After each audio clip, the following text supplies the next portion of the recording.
Hello and welcome back to another episode of the Collective Clicks podcast. This is your host, Brandon Bateman, and today I'm joined once again by Zach Blackburn, our director of SEO, to continue this SEO masterclass. Zach, how you doing today? Doing very well. I'm super excited about this one. Yeah, this is number 5 of 5. Granted, I'm sure we'll record many SEO related podcasts in the future about different topics and stuff like that. But when we kind of brainstorm what are the key things to hit on to give a good, solid SEO education, came up with 5 things. Today is the fifth of those things. And after this, if you listen to the other ones, if you haven't, I highly recommend it. We go through all kinds of other aspects of SEO. This today is the fifth and final, which really comes down to the second half of off-page SEO. When we talk about off-page SEO, it's like all the stuff that happens that's not on your website that contributes to your website's growth.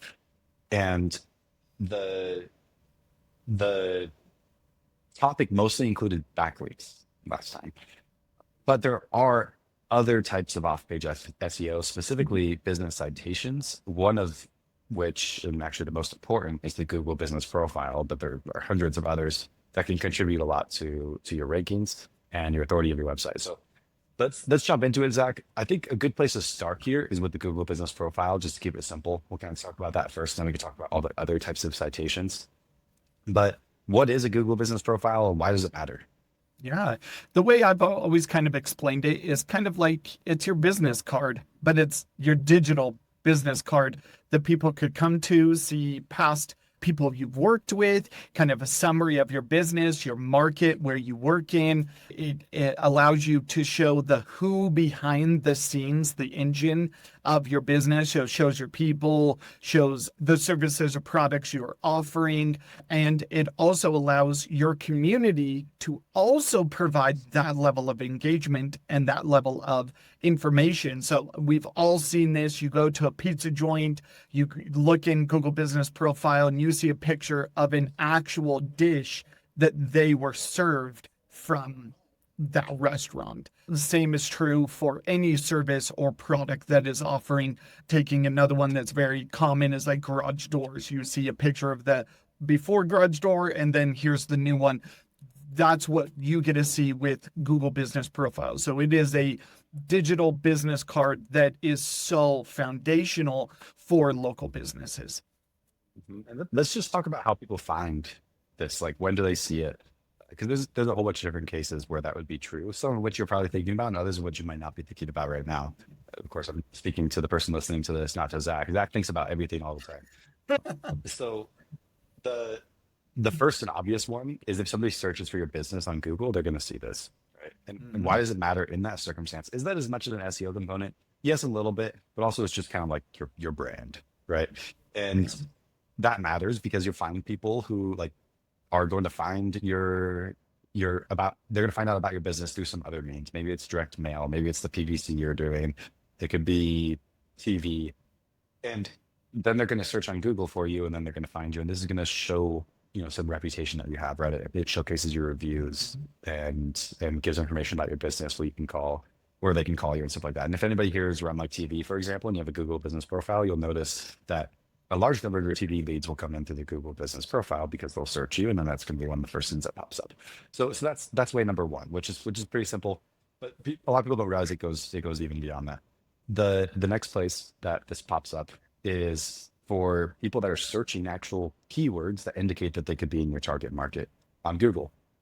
So in different industries, this is different, right? If you search for a restaurant, you're going to find that 99% of the time when you're searching restaurant related stuff, like restaurant near me or Mexican restaurant in insert place or whatever the case is, you're going to find that Google Maps shows up. You don't have to be searching on Google Maps. You'll be searching on Google proper, and then Google is going to show what's called the map pack. The map pack is usually like this little map that pops up right in the search results, and then it's going to have on the left-hand side like a few different companies that are featured along with their location on the map. You can click into that to dive deeper into all the stuff in the map. Right. So I don't know what you call that exactly, Zach. Maybe you have a better word, but there's some industries that are just very heavily like local SEO focused, like Yes. restaurants, where you're just always going to get that result. There's also cases where if you're searching for different types of things, I'm trying to think of a good example like this. Like a good example would be e-commerce related stuff. Right? You're just looking for like places to buy shoes online. You're probably not going to have the map pack show up because Google knows that that's not the most relevant thing to you right now. You're not looking for like a local business, you're looking for a business anywhere. So Google kind of categorizes these things differently. In some industries, skew one way versus the other. Real estate investment's interesting because you're like half and half. Because half of the way Google kind of viewing you as like this local service. Like people are looking for like the company that's local here, that's close to them. That they want to show you on the map because they're thinking maybe they're gonna go to your place of business or whatever the case is. And then like half the time Google kind of views it as they're just looking for like websites about this thing. And then that's where they're going to show the traditional search listings through normal websites, and the Google business profile could be bypassed. So last time we did this, I don't know if you've done a more recent study. I can remember about a year ago, we did a study of this looking for in a bunch of markets, looking at all the keywords that sellers search and which ones is Google showing the map pack for and which ones is Google not showing the map pack for. And it was pretty much 50-50. Yeah. Half of the time they were showing the map pack, about half the time they weren't. This was at the time that the algorithm shifted a little bit and the map pack actually became like a little bit less common. And that's when we got to about 50-50 there. So you're kind of in this like for some businesses, it's Google business profile is like the only thing that matters. In your business, it matters. And then also like getting your website to rank matters, because there will be times when the Google business profile is the thing that people will see when they're looking for you. And there'll be times that it's just the main website. So anyways, anything you would add to that as for other ways that people will interact with your profile? Yeah, there's actually one way that I actually believe should be utilized more in our industry is putting it on your actual website, because it is a trust factor. It gives them actual reviews, shows your market or your region, and it also gives you an interactive place to interact with Google Business Profile. So it's not just offsite, you can add an on-site element as well, which is very valuable. It gives you a lot of good trust factor. You could put it in a few places in the service location. So if you service multi-locations, you can add it in there, and also under your like a contact us section. That's also another really good place where your Google Business Profile, because they are actual customers that have left reviews for you. So that's the trustworthiest factor that you can get, because it's straight from the horse's mouth and it's on a trusted source. So you're not just grabbing quotes of what people said. It's straight from there, which is fantastic. And there's a lot of purposes for Google Business Profile to be used on your website. Yeah, that's fantastic. Good for credibility. So let's talk about what makes a good Google Business Profile, what makes a bad one. If you're listening to this, you might be like, okay, well, this is easy. Like I just fill out like the basic information about my business and then it's there. And yes, that's true. It's also easy to create a website. Yet there's a reason that when Google finds a billion search results for a particular query, one of them shows up at the top, and then the rest of them show up not at the top, right? Yeah. So there is a science to this, and ranking to the Google Business Profile can produce a lot of business. So figuring out how to optimize it is pretty important. One thing I would add before we get too deep though, just like a little quick nugget, quick tip, is I highly recommend if you're listening to this and you don't have a Google Business Profile, you should have one. Maybe you're focused on an SEO strategy. Maybe you're not. Here's the thing. There will be no way in 2 years when you decide to focus on the SEO strategy, there will be no way to recreate exactly the impact that it would have had for you to have had over the past 2 years a business profile that was gathering credibility. Because part of it's just like how long it's been around. And there's no way to like go back and do that. And other components of that are like gathering reviews over time. Like you can't just like get 100 reviews on the profile that you create in 2 years and have it be the same as if you had that review, that profile for 2 years and you gather those 100 reviews slowly over the course of those 2 years. Those aren't the same like credibility signal for Google. Yeah. So if you don't have one, you should create one. It's not the easiest thing in the world. It's far from the hardest. I don't know exactly how long you would say it takes to like get this set up at a minimum. It's not insane. It's gotten harder and harder because people wants to verify that you're a real business and your address is legit and all that kind of stuff. We'll talk through some of those constraints. Yes. But take that from this. Like if you haven't done it, do it.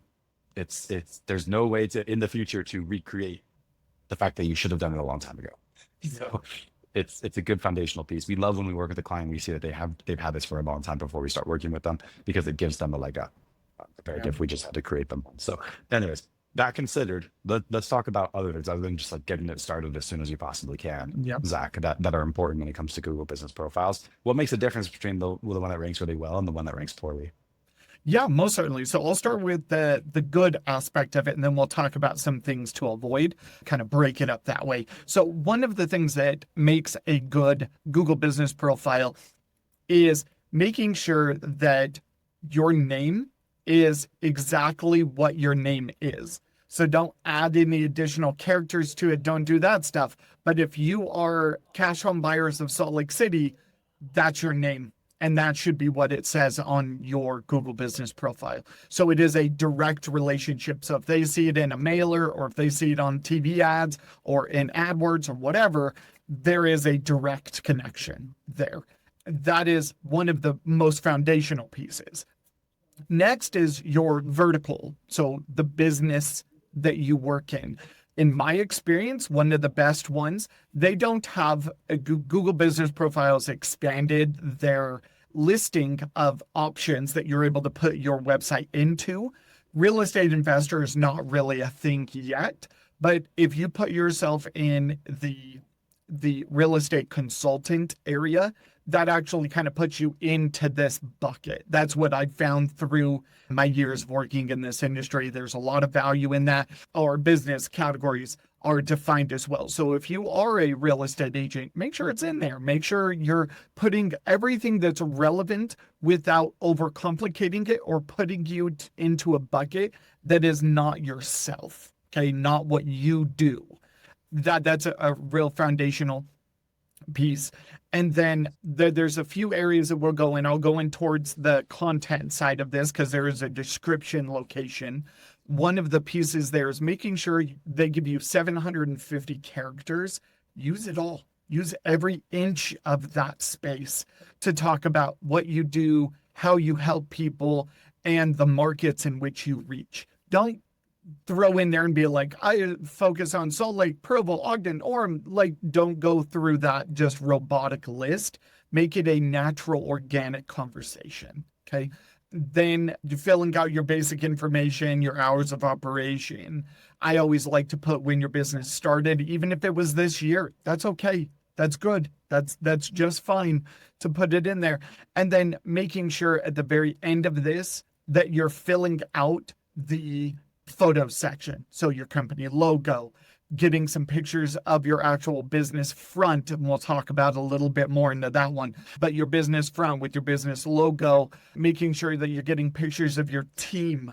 That is something that we see a lot in this industry, is that we're human at the end of this conversation, and people buy not because of the product or offering that you're doing. It's the relationship you built with that person that builds that strong community there. So show the people that are behind the scenes, show your office space, show your people, show houses that you've purchased in your Google business profile. And then very last is making sure that you're treating it kind of like, because this is Google's interpretation of turning your business profile into a pseudo social media, because you can post in there.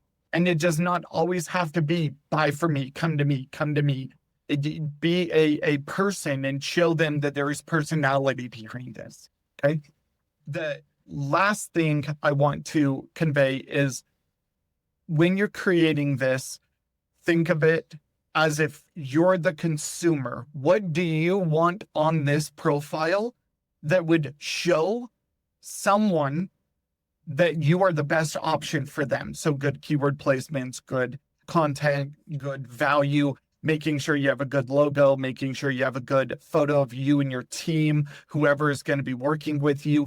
And then as you get more and more reviews, encourage your clients to post pictures of either you at their house or of the house you purchased from them, stuff like that. Just kind of let them kind of build out the report itself. Now, unless you have any questions, Brandon, I would like to jump to the don'ts of this. There is one thing that's at the top of my mind, and I don't know if you're going to get to this, but I want to talk about addresses. Yes. And to use an address for a service area. I don't know if this is in your don'ts or your do's. It kind of fits in both. It does. I can tell you in my experience, one of the most critical things, right? Like if you like skipped over the year that you were founded on the Google business profile, like would it ruin your results? Probably not. We do know that Google cares that as much of that is filled out as possible, right? So it's like it's one of those things where it's like it's worth doing. But in this industry specifically, it's the address versus surface area is one thing that we find that has a massive, massive impact on your rankings. Yes.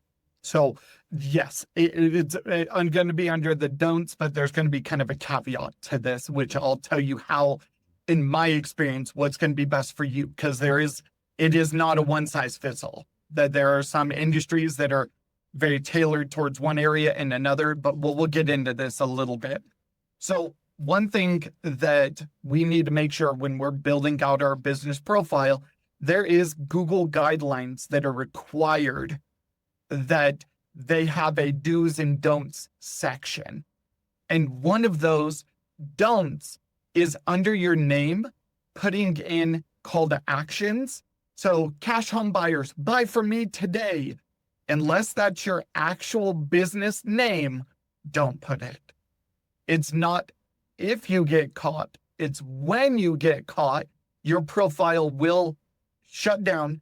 And the process to get it back is incredibly painstaking. So please make sure you're being very diligent on that. The way that Google does this is it verifies your listing with online and offline sources. And one of those, at least in my experience, has been the Chamber of Commerce. So where you actually register your business with.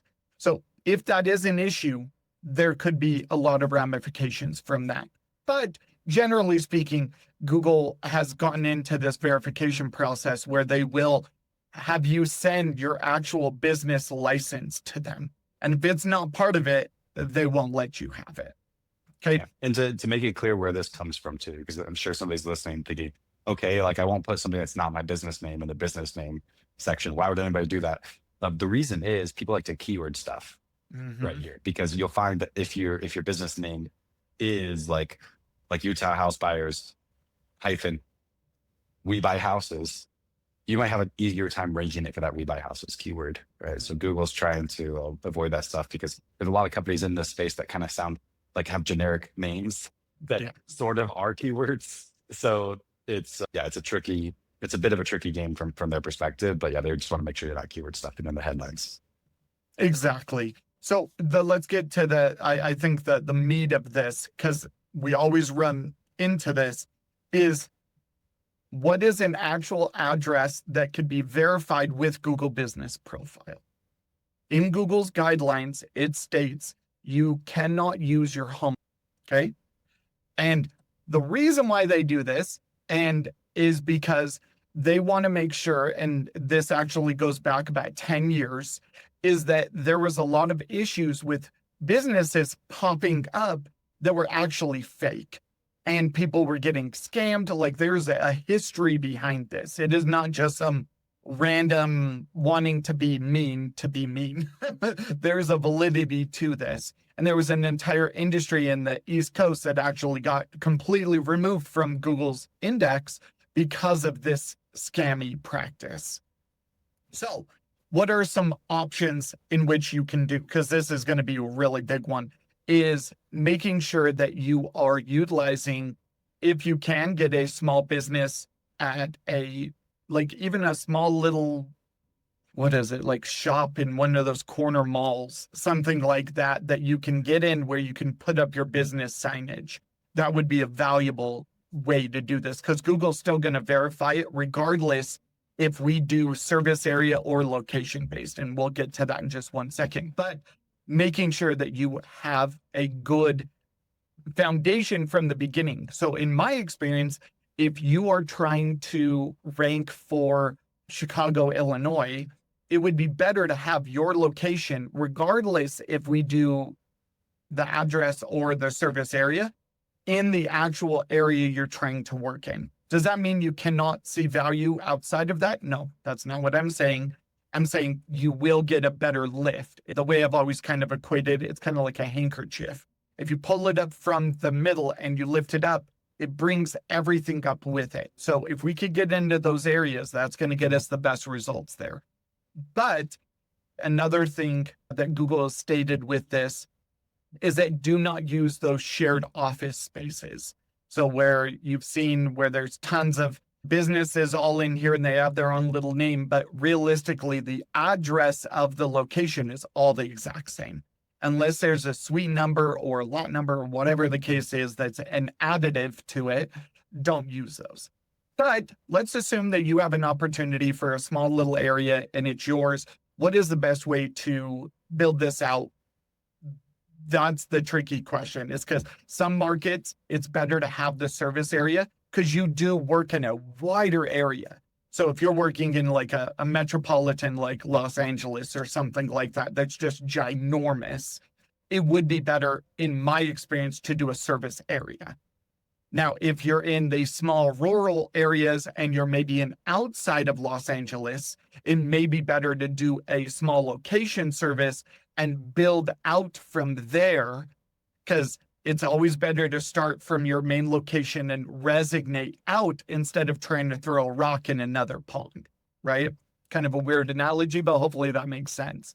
The part where I don't want you to go into is thinking that just because it didn't work one way, so let's say you did the service area and you're not seeing the results, that you can't flip it around and go the other way and try your actual location, or vice versa. Okay. There is a lot of testing that you can do with your business profile that will expand your reach beyond what you can imagine. And in my experience, organically, for our industry specifically, Google Business Profile is one of the major lead funnels and lead magnets that bring clients into our website and get us to fill out those forms and give us a call. So that's where it is. Now, the don'ts of this is don't use your mom's address, your grandma's address, your garage door. Don't use those. And there are ways that we can work around this if it is a pain point. There are things that we could do. Give us a call, and there's opportunities that we could try and troubleshoot some of this stuff to help you. But generally speaking, if you're doing it by yourself, those are the rules and the guidelines. Yeah, this has changed a little bit over time. I mean, I remember many years ago, we'd have like a client doing a flip in a house. We say, oh, let's just make a Google business profile right there where they're doing that flip. And then, oh, they got another flip on the other side of town. Perfect. Let's make one right there. Because it used to be so easy to get them and they contribute so much to rankings, but Google's kind of definitely moved more towards like you have to know what you're doing when you get these business profiles. They have to be like legitimate places of operation, which it sounds like a pain in the butt, but also for like the real legitimate operators out there, it's an advantage because you'll have an easier time ranking for the same kind of stuff compared to other people who don't have like a legitimate place of business and that type of thing. But what is your advice? Let's just say I do have like a legitimate business, but we just run virtually. We don't have an office. I just work out of my house. What's a cost-effective way for me to be able to have a business profile? Yeah, there's a few scenarios in this that I believe would be really good to explore. One of those is that little side office, $1,000 a month, something like that, that really is just storage, really is what it comes down to for you. But it would be and would allow Google to verify your business, because their verification process, and Brandon, you said this so elegantly, is that they have you do a video recording through their system and their app that does a picture of the business front and the actual office itself. So you are not able to swindle them as easily as it was done in the past. But if you're one of those operators that you're solely out of your truck, your car, things of that nature, there's a few options, because Google will catch you inevitably. But there may be an option that we can get you a temporary listing, and a few caveats to this, but a temporary listing that could get you up there, get you some validity, maybe get you some deals in the process, and then we build into getting you a physical location. That is an option that's there. Not my ideal, not your ideal, because I don't want you to get blacklisted from Google Business Profile, but I also want to make sure that we all start out at different levels in this industry. So some people need that little extra help, while other people are able to afford a $1,000, $10 plays monthly in the very beginning, but there are plenty of options. Yeah. There's also the option, like you tell me if I'm wrong with this, Zach, but there's also the option, like if you just do, like basically you just have to think like, what's it going to take to get to this verification? What it's going to take is you're going to have an address where you'll be able to receive mail, and they'll send you a card there with a code. Also, you'll need to be able to take a video where Google can see with your GPS that you're from that address that shows like the signage and that kind of stuff. But it doesn't have to be insane, right? Signage could be just like a sign on the door.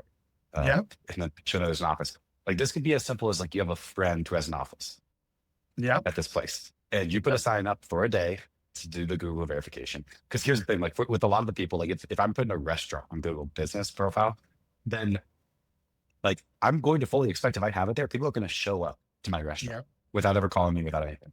In real estate investment, that's not really true.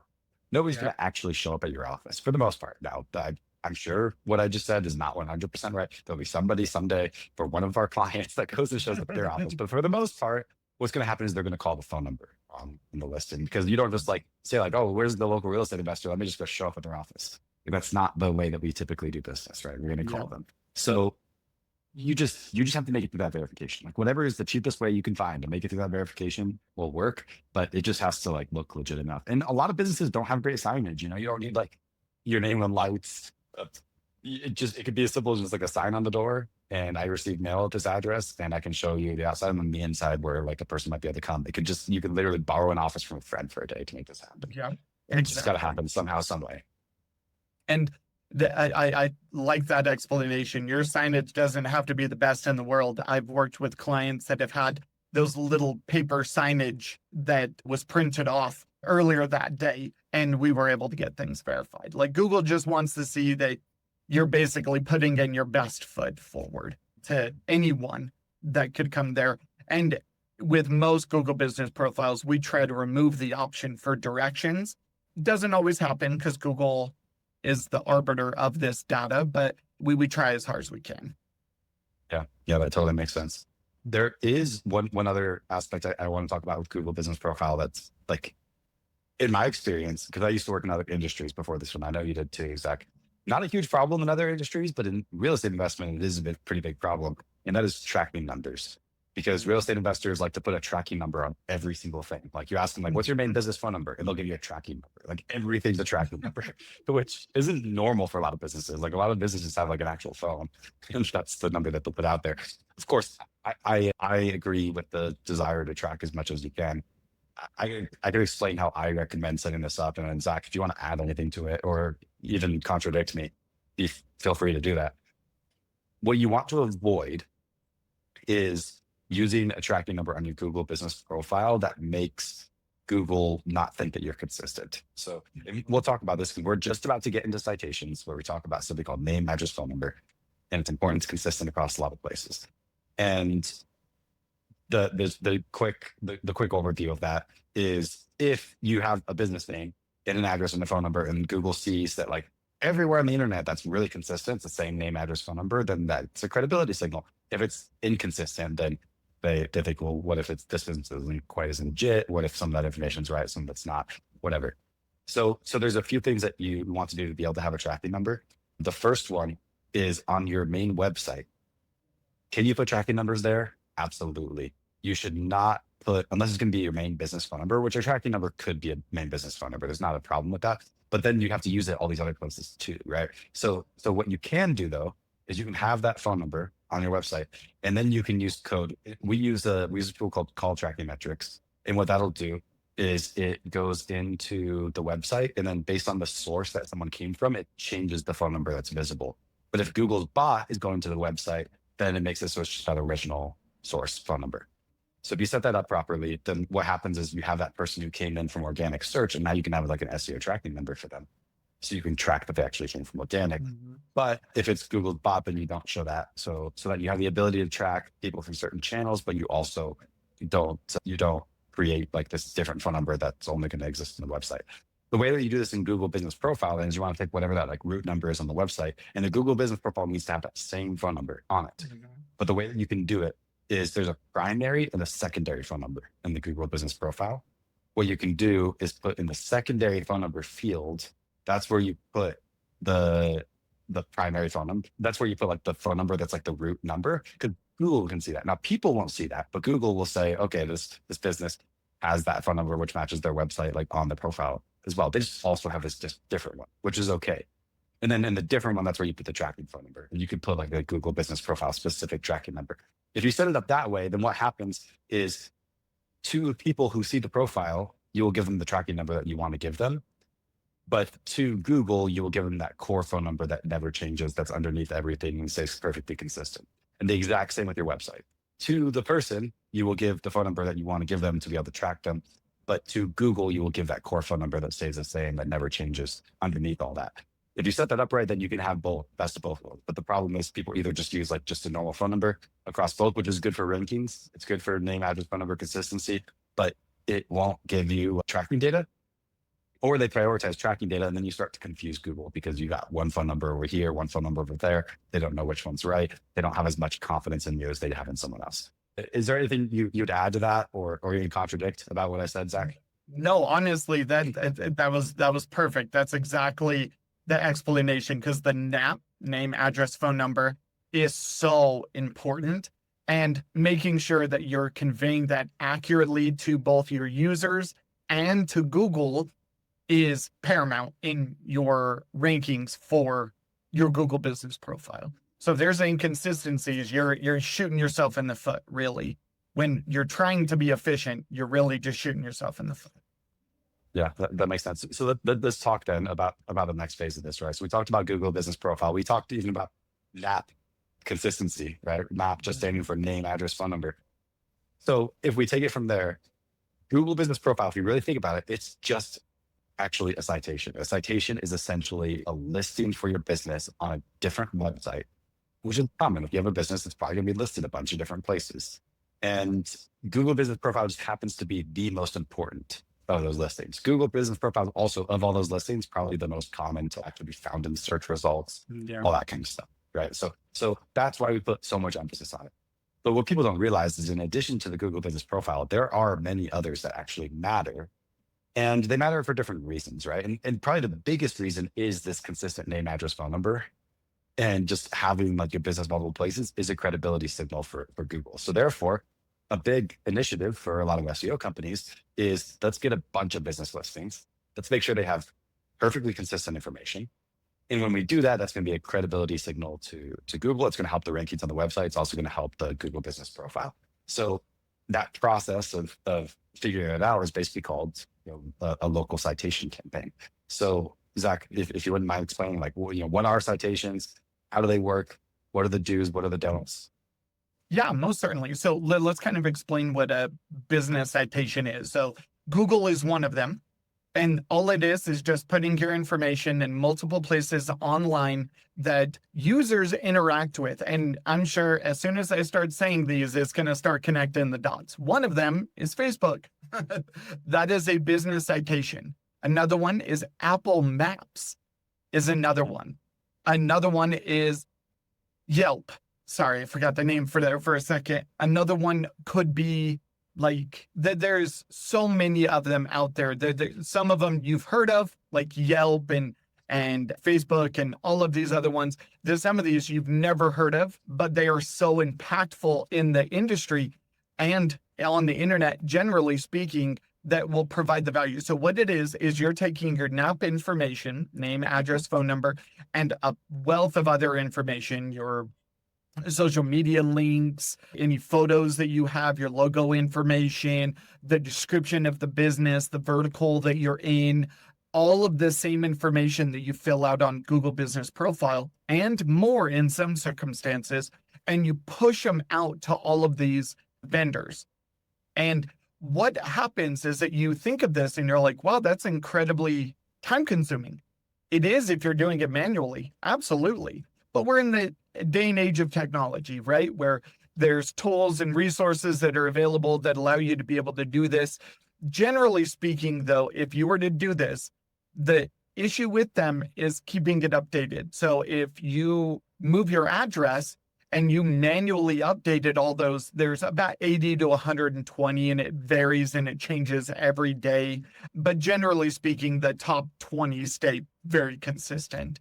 But if you change your address and you don't change your address with those business citations, you end up hurting your rankings overall, even though you're like, wait, I did everything on Google. I did everything I was supposed to, but there was additional steps that needed to be followed. So your business citations come out and they build that consistency across the net. One thing that is, it's so obvious and yet it seems so far from our mind, the difference between Android and iPhone, because iPhone uses their own proprietary browser, and map settings and everything. So if you're not using Chrome or Google in your iPhone, you're actually using like the Safari and you're using their own proprietary information, which will not show up the same way in maps as it would on your like desktop or your Android phone. So you need to make sure that your Apple Maps is set up and you need an Apple ID in order to do this. So it is a time-consuming process on that. That's one of the hardest citations to do because they make it so difficult, really. And I wish they didn't, because the value of this, about 50% of the market is iPhone and Android. So if you're not doing all of it, you're missing out on a huge section of people that could potentially find you that may not find you in that regard unless they're using Google. So got to make sure you're doing this, because it's not just for Google's sake, but there is actual real world issues that can come up if you're not doing your business citations accurately.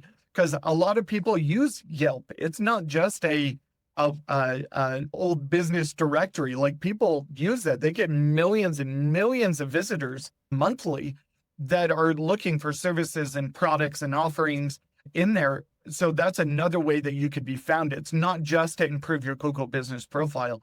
It is to get your name out on the web.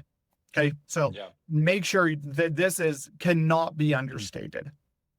Yeah. And it's really both, right? So if anybody's hearing that and you're thinking like, okay, but like if you saw some of the places where we're making citations, you think, but nobody goes there. Nobody goes to that. Like, okay, some of them are just for the algorithm, and some of them have actual people that are going to find you, right? Yeah. So it kind of goes both ways. It's just really important to be really consistent across the board. This is also why it's really good to just like make sure you get a phone number that you use. That's like the core of everything.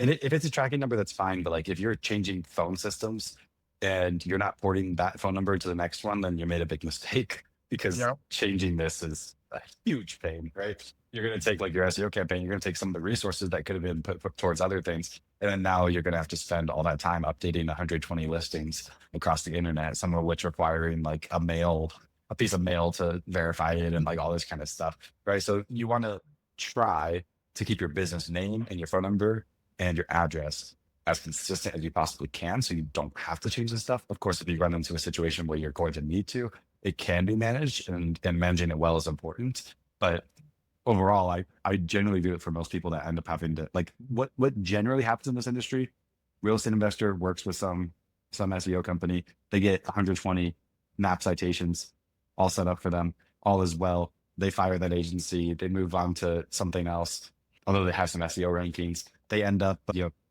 changing phone tracking systems one day. They just leave that old phone number there. They're like, oh, could we just change the phone number on the website to this? We'll just get a new tracking number. They change it, and now they like lose a lot of their SEO rankings, and they don't know why they lost a lot of their SEO rankings. But now they got to pay somebody to go like clean it all up. And it's just a mess if you like don't know about it, right? So that's what I'm getting at here, is this is just something to be really aware of. And it's not the most difficult piece of SEO, but it is an important one that's super within your control to get it done really well. Yeah, that's the key factor. It's in your control, but we overlook it because in essence, we look at it as the most simple, like 101 of local marketing, and we just overlook it. And then next thing you know, we're failing in several markets that we were doing very well in previously. And they don't even attribute those as a possibility to the decline. Yeah, and understood. So simple. Yeah, agreed. Well, that covers most of it for this. One thing I would say is most of those don't have the ability to have tracking numbers like Google Business Profile does. Plus, you care about what Google's going to see on them. Whereas for Google Business Profile, you know how it's going to see the tracking numbers and stuff. So generally, what you're going to have to do is just use that main business phone number across this stuff. What you'll find is most of your phone calls are going to come from your website where you can have tracking, or from your Google Business Profile where you can have tracking. And it's kind of rare that you'll get one from one of these other places, but you might, and it won't be as trackable. And if you want to go put different tracking numbers on all of them, you're just going to screw with all your rankings, right? So it's kind of, it's one of those situations where it's like, would you rather have more revenue or have less and have it tracked better? Probably more revenue.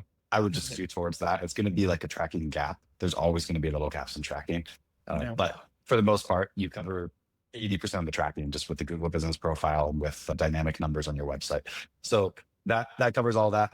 Thank you so much, Zach, for taking your time for this whole series. For everybody else listening, if there's any remaining stuff that you want to know about SEO that hasn't been touched on yet, feel free to send us a message. We will be making additional SEO content in the future. But for now, I hope this gave you a good understanding of that black box of SEO and all that stuff going on that you might not really understand without a little bit of education on it.